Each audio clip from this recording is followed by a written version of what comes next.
Борис, конечно, в первую очередь хотел бы с вами проговорить о саммите мира. Очень много сейчас об этом говорят не только в Украине, но и в Соединенных Штатах Америки и в Европе.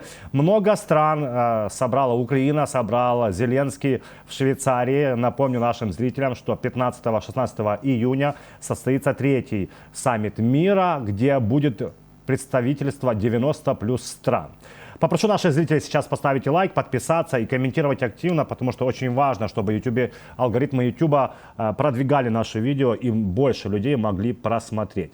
К чему я веду, Борис? К тому, что президент Соединенных Штатов Америки, главный наш союзник, партнер, главная страна, которая помогает нам в войне против оккупанта, страна, которая всегда пытается или пыталась быть номер один в геополитике на этой планете, не приедет на саммит мира. Как вы считаете, почему и насколько это серьезно? Еще хочу добавить, что Зеленский очень резко отреагировал на эту новость, потому что он сказал, что Путин будет аплодировать, если Байден проигнорирует саммит мира, и будет аплодировать стоя.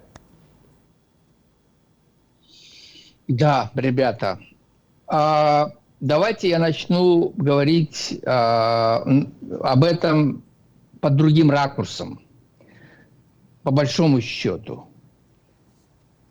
Вот этот саммит, он, знаете, такой многозначительный, очень даже. Я вам скажу о значимости этого саммита уже в конце. Сегодня я начну с другого. Вы знаете, все, что происходит сегодня на многострадальной украинской земле, оно является откликом тех перипетий, тех баталий, которые имеют место у нас в Америке. Я имею в виду предвыборную кампанию. Мощная предвыборная кампания не на жизнь, а на смерть. Почему?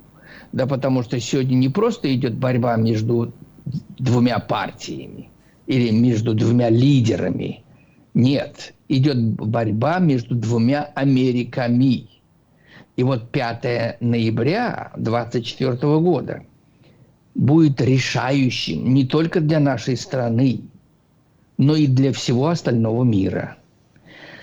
Демократы, видя, что происходит в стране, абсолютно не понимая, что падение рейтинга того же Байдена, в целом демократической партии, по всем вопросам, волнующих нас, налогоплательщиков, граждан Америки, и в вопросах экономики, рост цен на товары первой необходимости продолжает идти вверх, рост цен на бензин идет вверх, преступность растет, количество нелегальной иммиграции, как колебалось от 5 до 6 тысяч ежедневно через мексиканскую границу, продолжает оставаться в действии.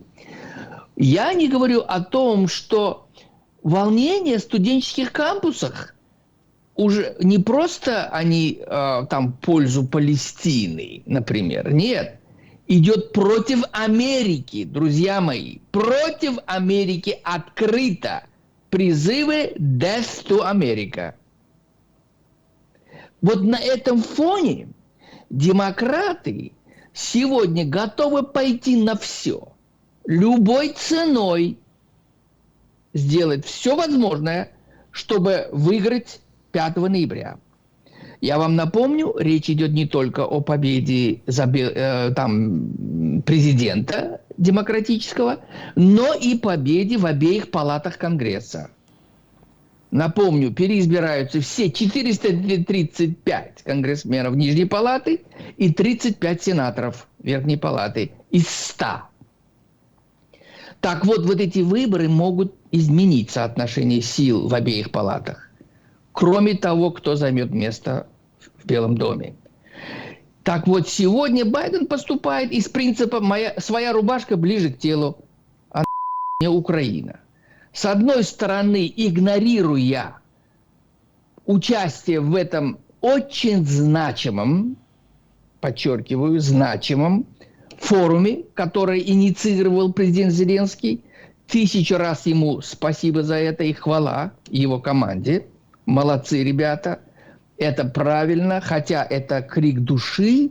Он довел вот эта обстановка внешняя, политическая, особенно отношение Америки к своим обязанностям в оказании помощи Украине, довели до того, что бедный Зеленский уже говорит то, что есть у него на душе, выражая недовольство нежеланием Байдена принимать участие на этом форуме. Хотя Байден обязан стоять следующим рядом с Зеленским и показать остальному миру, что вот эти более 90 стран, которые уже заявили о своем участии в этом форуме, что они могут решить судьбу войны в Украине в пользу Украины, соблюдая справедливость, человечность, порядочность, помощью Украине до полной ее победы, выдворением этих варваров 21 века за границей 91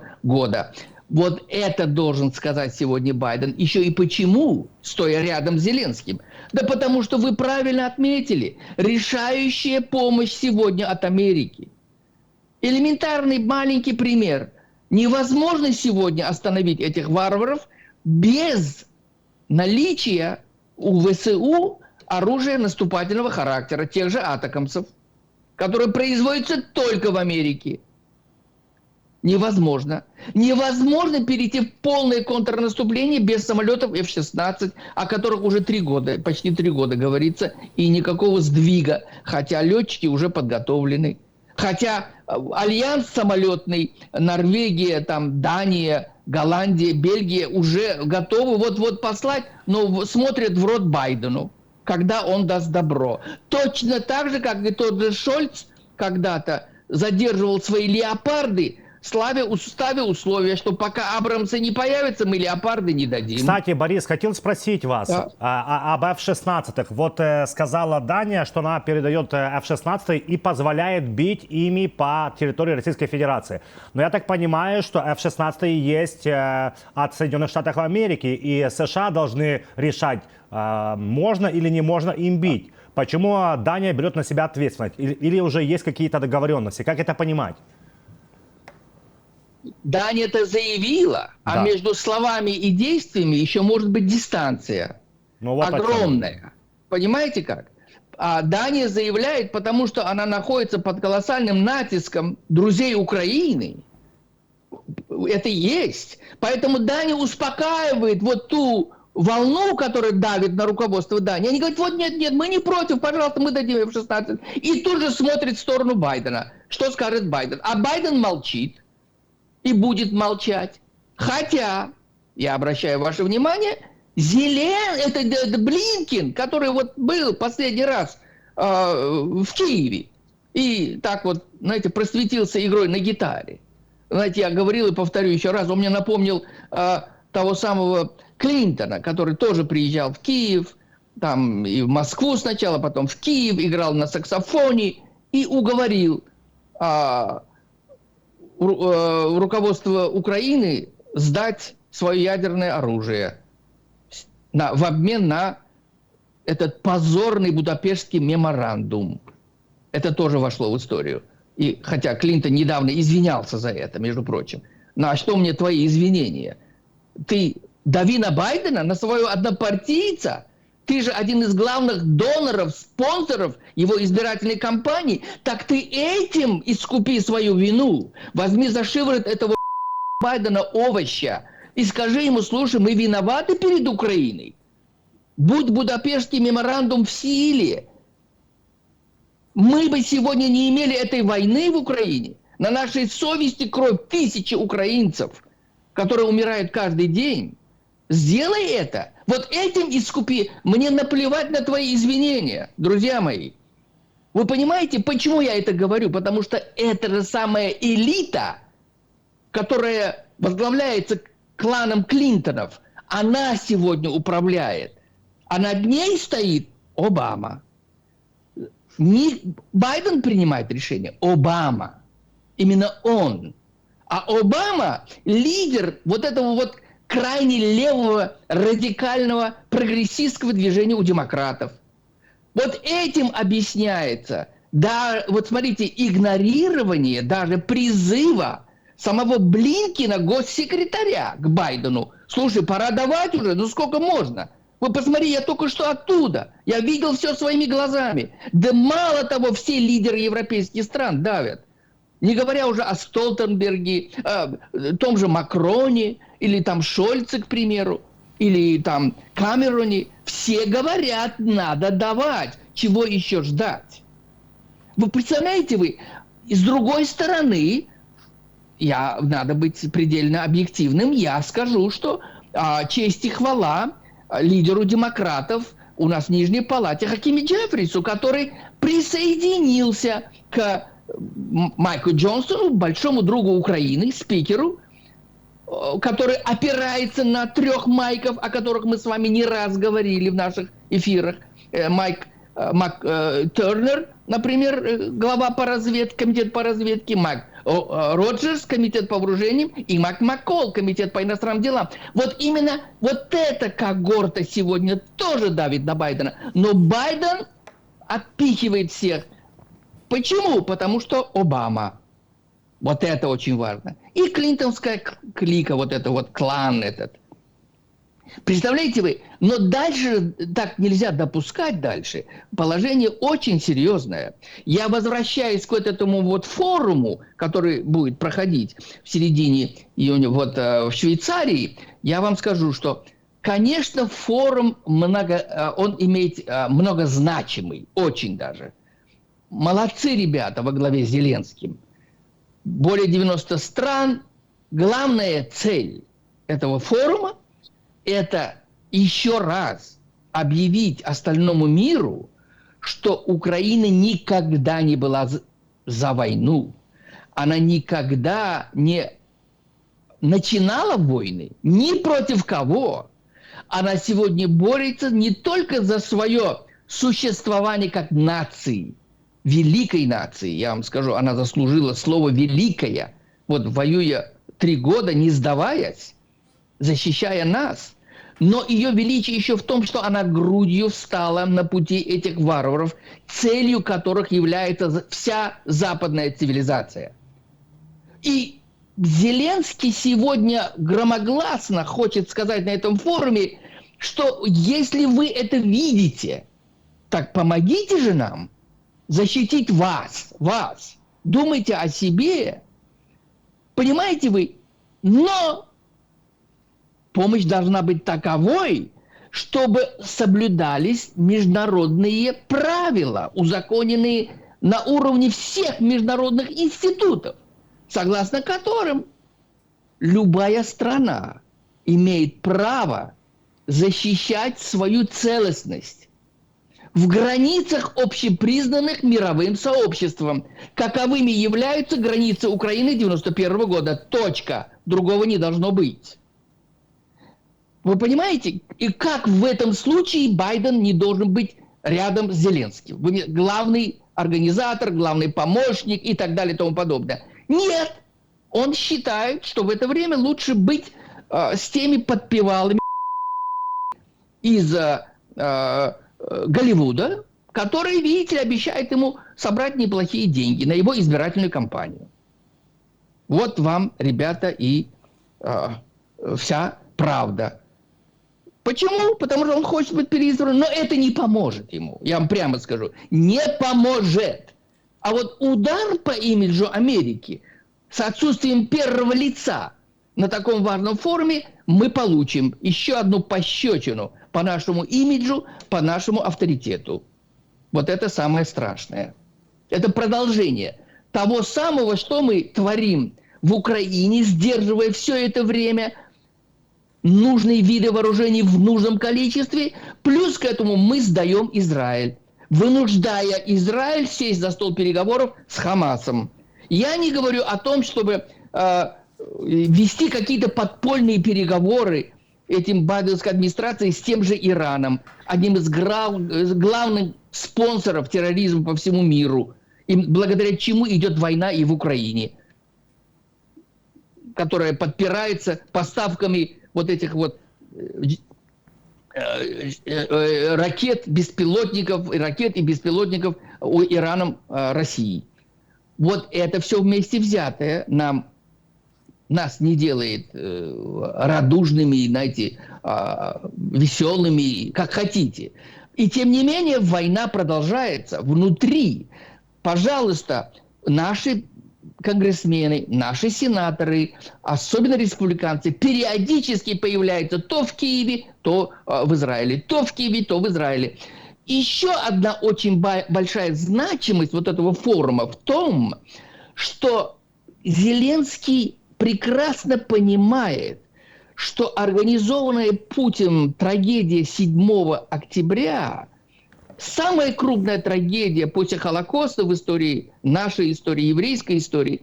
Зеленский понял, что Путин добился своего. Чем?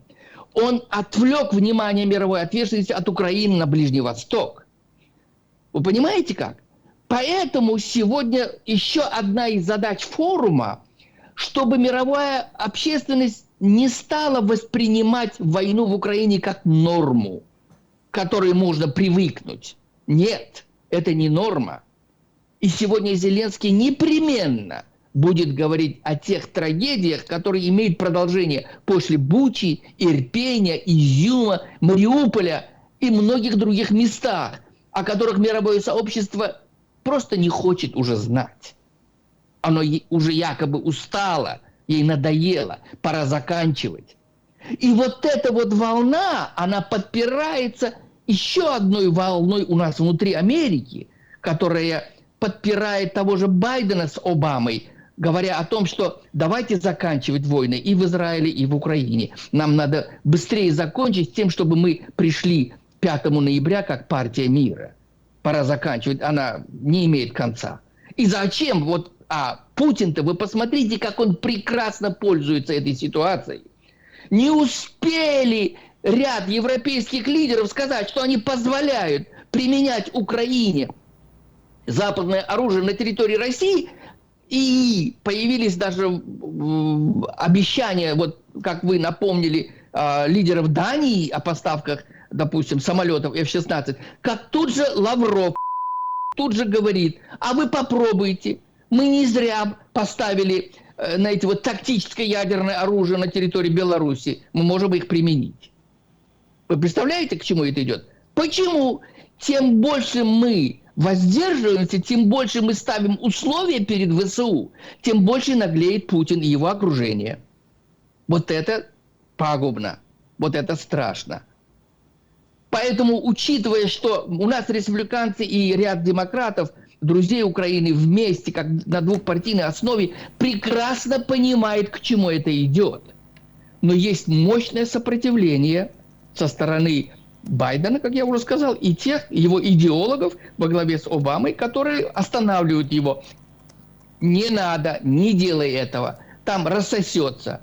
Нам надо выиграть выборы 5 ноября. Вот такая сегодня ситуация. Да, хотел бы также вспомнить, Борис, о том, что якобы в Италии Байден должен встретиться с Зеленским и подписать гарантии безопасности. Насколько это вы считаете правдой? И, кстати, известно ли вам что-то хотя бы об этих гарантиях? Что там будет прописано? Насколько оно будет отличаться от других гарантий безопасности с другими странами? Потому что,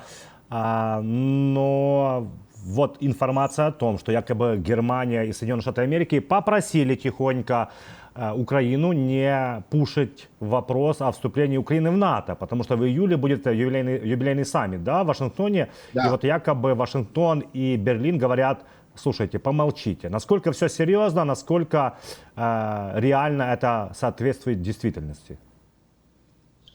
Да, вы затронули очень важный вопрос, я вам прямо скажу. Я лично один из тех, кто еще с прошлого года, так, знаете, на таком мажорном тоне, я обещал даже, что Украине будет приз. Предложение Украине как подарок начать процесс вступления в НАТО на юбилейном, 75-летнем юбилее НАТО, который будет отмечаться в Вашингтоне. Я был один из тех, кто предвкушал вот такой приз. Я вам скажу, это было не на пустом месте. На моих встречах с разными конгрессменами и с двумя сенаторами, с которыми я держу контакт, так вот периодически встречаемся, они мне говорили, что дай бог мы готовим Украину к этому. Были такие разговоры. Но обратите внимание, в последнее время затихли эти разговоры. Уже нет этих разговоров вообще о том, какая будет связь между участием, например, Зеленского на этом саммите и реакцией членов НАТО на вот этот вот на будущее Украины в НАТО. Я не говорю уже о настоящем. Так вот, об этом уже не говорят, затихли. Но я считаю, что вот то, что происходит сегодня в Украине, вот эти вот порывы наступательного характера со стороны России по вине Запада, Америки прежде всего, по вине двух партий, знаете, обеих партий, и демократов, и республиканцев, которые тянули на эти вот 6 месяцев оказания помощи Украине. Хотя я вам замечу, друзья мои, несмотря на то, что закон о оказании помощи Украине в 61 миллиард принят, причем акцентируясь и опираясь на новую стратегию, я подчеркиваю, ребята, значимость этой помощи в том, что стратегия-то обновилась. Она сегодня называется «Оказание помощи Украине до полной ее победы». Причем эта стратегия основана на плане победы Украины, объявлены еще 8 января этого года 3 майками, о которых я выше упоминал, республиканцами. Так вот, смотрите, несмотря на то, что закон принят, более того, Джонсон внес, спикер, в этот закон пункт, где говорится, что Байдену нужно поставлять Украине снаряды большого радиуса действия, атакамсы. Я подчеркиваю, несмотря на все это, по сей день, я обращаю ваше внимание, больше месяца прошло, 20 апреля был принят закон, по сей день в нужном количестве нужных видов вооружений наступательного характера нет. Другими словами, Байден не выполняет закон оказания помощи Украине в том объеме и в том качестве, о которых говорится в законе. Поэтому не случайно, буквально больше недели назад, Конгресс вытащил на ковер Блинкена, он его поджаривал, как только мог. Блинкен бледнел, он не знал, что говорить в ответах, отвечая на вопросы Маккола, например, председателя комитета по иностранным делам, ряда других конгрессменов, которые там присутствовали. Он не лепетал, обещал, мы делаем, мы стараемся, общие фразы, конкретики никакой.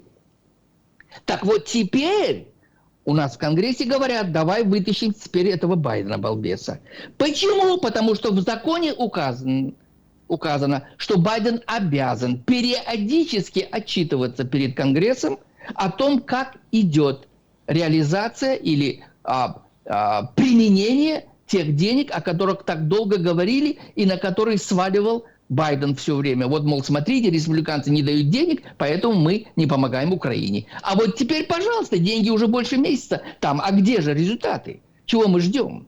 Да, знаете, надо быть предельно объективным. 100 атакамсов поступило.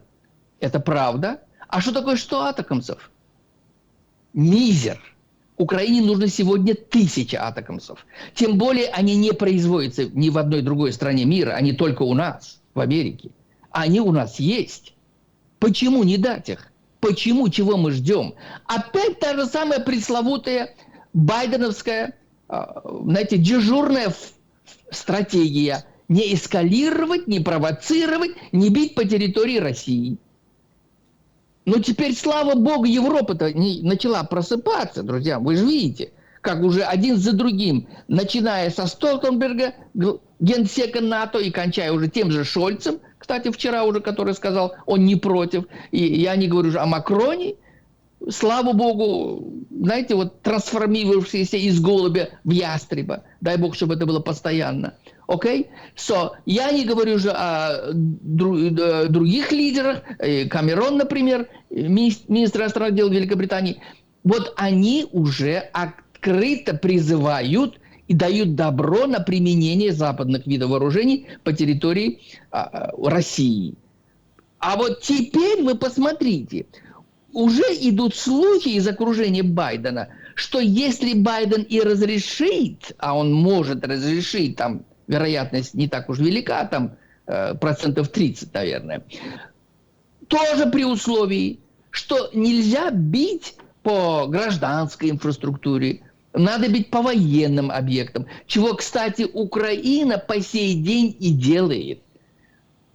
Одна из самых порядочных армий в мире вместе с израильской армией, которая еще не била по больницам, по школам, как это делают варвары-россияне. Не делала. Она бьет только по логистике, по нефтеперерабатывающим заводам, даже не добывающим, друзья мои. Вот сейчас приписывают Украине, что она бьет по нефтедобывающим заводам, и, видите ли, это влияет на рост цен нефти на мировом рынке. Чушь собачья, этого еще ни разу не было. Это по данным нашего Американского института изучения войны. Я им верю. Понимаете, друзья мои, что происходит? Поэтому борьба внутри Америки, не только межпартийная, но и внутрипартийная тоже, друзья мои. И хорошая новость, вы, наверное, слышали. Вдруг вчера Трамп заявил, что он долбанет по Путину, если это будет нужно, бомбой. Впервые он это озвучил, ребята. Я всегда говорил на всех каналах, еще с прошлого года, что Трамп непредсказуем. Однажды, когда он войдет в Белый дом, даже в первые дни, он может долбануть по Кремлю, ни у кого не спросив. Он это может сделать. И я рад тем, что он воодушевлением принял Ники Хейли в свою команду. А она потрясающая, преданная, стабильно преданная подруга Украины, которая с первого дня за Украину, и Израиль в том числе. Вот представьте себе, что мы пытаемся, честно вам скажу, очень много мы пытаемся делать, чтобы Трамп все-таки взял ее вице-президента, и дай бог, так оно должно произойти. Так вот, если она будет в его паре, в его команде, представьте себе, мы на коне. Война закончится очень скоро и с победой Украины. Я в этом не сомневаюсь. Борис, также бы хотел вспомнить о Китае, да, о том, что якобы AliExpress самый такой серьезный, да, игрок, и самый серьезный игрок для войны России в Украине, потому что через AliExpress покупают очень много всего необходимого, двойного назначения товары, якобы блокирует российские счета и не хочет продавать России товары. Насколько это решение на государственном уровне в Пекине, или как можно объяснить вот такие тревожные, ну, не для нас, а для, конечно же, террористов, да, новости, которые они сами и передают? Во-первых, хорошая новость еще и в том, это последствия. А началось это с встреч представителей Китая, Японии и Южной Кореи. Это впервые происходит, друзья мои. Давайте вспомним, за последние 10-15 лет такого не было. Враги, вы представляете, у Южной Кореи с Японией, честно говоря, еще из исторически не очень близкие отношения, разве что интересы общие на фоне защиты от Китая. И Америка, конечно, пытается их сблизить, Южную Корею с Японией. И с одной стороны. А с другой стороны, вы посмотрите, сегодня Китай тоже перед дилеммой. Как быть? С одной стороны, Америка укрепляет военные союзы, включающие не только Японию и Южную Корею, но и такие страны, как Филиппины, к примеру, Вьетнам, например. Понимаете, это те самые страны, на которые, на территории, водные территории, которые претендует Китай тоже. И Китай очень обеспокоен тем, что создание военных структур в Тихоокеанском регионе может значительно убавить намерение Китая не только на возврат Тайваня в свое лоно в ближайшие годы, но и притязание на те острова, которые являются спорными между Китаем и вот вышеназванными мной странами. Поэтому сегодня, когда вот эти главы государств Китая, Японии и Южной Кореи встретились, где я не сомневаюсь, что в повестке дня будет стоять вопросы не только экономики, и безопасности, например, но и Украины. Я в этом не сомневаюсь. Почему? А кто не знает, что Китай сегодня является главным донором, кислородом Путина, который подпитывает его в войне против Украины? Всем известно это. Поэтому, вы знаете, Си Цзиньпинь умен. Он умнее и Путина, и Байдена в 1000 раз. Поэтому он, выжимая по максимуму из войны между Китаем и Америкой, в то же время держит ногу на тормозах тоже.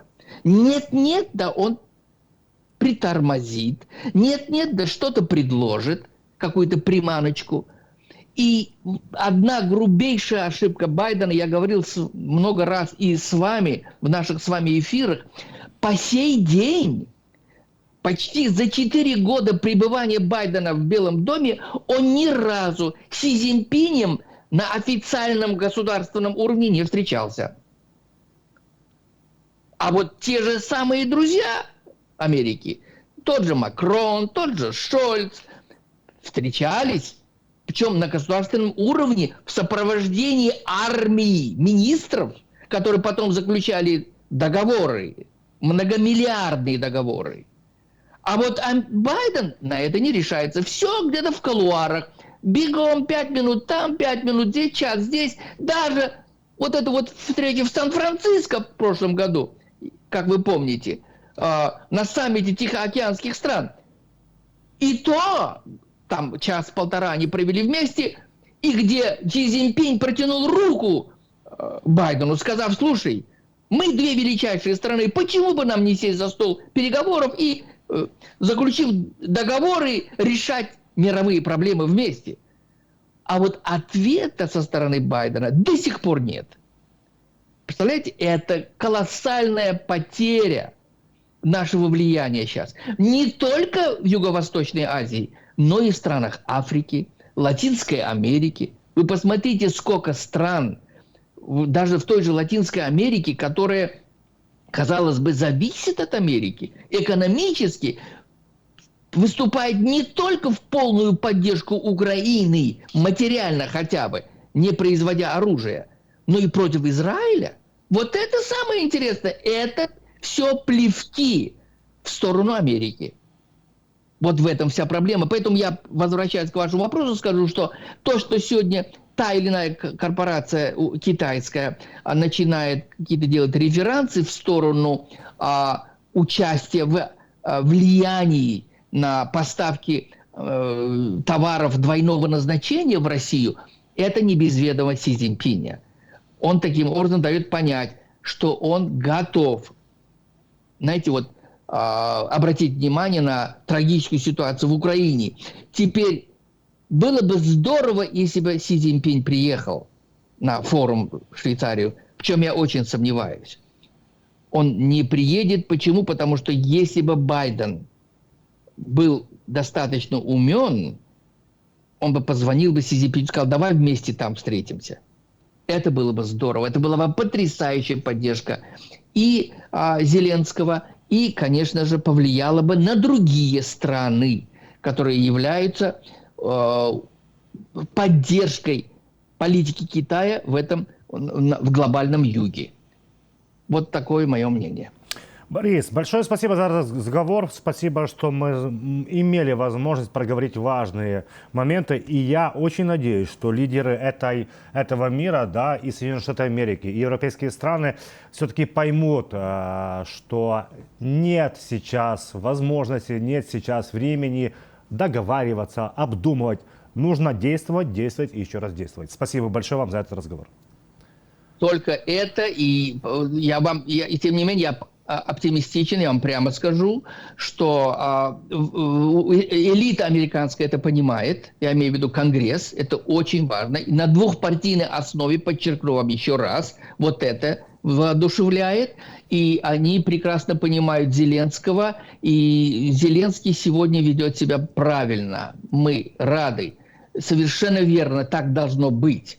И мы со своей стороны должны продолжать давить на все педали с тем, чтобы Украина чем скорее, тем лучше получила то, в чем она нуждается, и била по тем территориям России, которым она считает нужными. Вот это самое главное. Две вещи. Получать то, что хотя бы обещают, да, и бить по территории Российской Федерации по военным объектам, о чем последние дни очень много говорят. Но начали говорить после того, как начали россияне бить по Харькову и области. Мы понимаем? Да, вот именно. Поэтому я говорю, а что еще должно произойти, чтобы мир проснулся? Да. В этом вся трагедия. Вы понимаете, это аморально. Аморально, вы понимаете, нельзя ждать больше. Мы и так уже виноваты перед украинским народом. Давайте пора наверстывать и платить за все, что мы натворили в Украине. Спасибо большое, Борис.